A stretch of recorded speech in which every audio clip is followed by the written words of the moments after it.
Good morning church family and friends, అందరూ బాగున్నారా?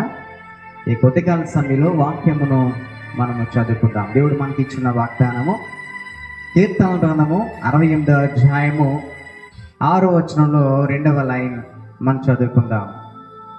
ఇక్కడ చెప్పబడిన వాక్య ప్రకారము, ఆయన బంధింపబడిన వారిని విడిపించి వారిని వర్ధిల్ల చేయువాడు.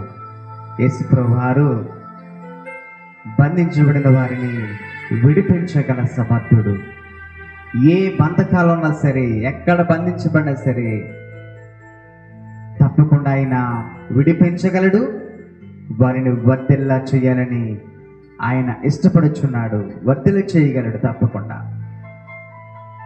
తప్పకుండా దేవుడు మిమ్మల్ని అందరినీ ఆయన వర్ధిల్ల చేయునుగాక. ఆమేన్. Be the light.